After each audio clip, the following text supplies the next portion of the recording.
қараңыздар, бір адамға қаншама полиция қызметкерлері қысым жасап жатыр. Қаншама аналар жиналды, мұны қаншама адам жиналды.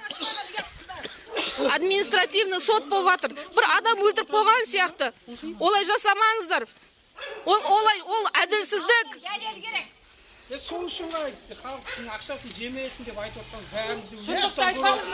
Қазақстан халқы, біздің Кентау қаламызда Бақтияр ағамыз осындай әділдік үшін коммуналдық қызметкер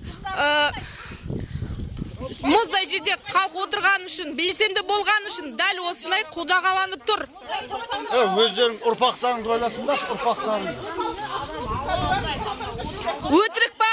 Кентау халқы мұздай жерде. Кентау қаласының тұрғындары қазір соттың алдында тұр. Бүгін 13 наурыз, қазір сағат 3-тен аса сот болады деген. Бәріміз жиналып тұрмыз. Мұны соттың артындағы зданияда Бақтияр ағамызға қаншама полиция қызметкерлері куә болды, қысым жасап жатыр екен.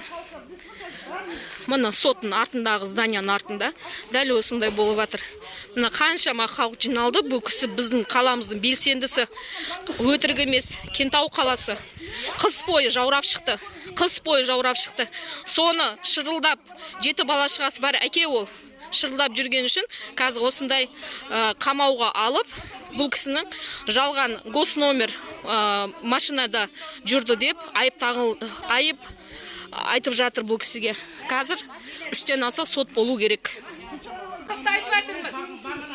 Сен жұмысыңа шыдайсың. Басықтарға да шығыватсың, шыдаватсың әкімшіліктен. Не айтып жатсың, приказдарда көнесіңдер ғой. Бізде осы жұмыста сен Жоқ, бағана сен айттың ғой. Жоқ, бағана сен айттың. Ұрмайды, оған қолымызды тигізбеймін. Кім ұрғатқан жоқ қой, сұраңыз, кім сізді біреу ұрды ма көбе? Ешкім ұрмайды. Ешкім ұрмайды емес, ұрып атсыңдар ғой. Ұрмаймыз да, неғымаймыз да. Неғымайды. Көріп тұр ғой, үлкен кісі айтады ғой өзі. Қалай айтады, жетек қой ол. Мені ұрып атыр дей ма? Қызықсың сен қалай айтады. Айында біз айтпаймыз, біреуге жалып айтпаймыз ғой. Ойбай, күйеуім ұрып атыр. Қанға дейін көруге болады. Ой, сказка.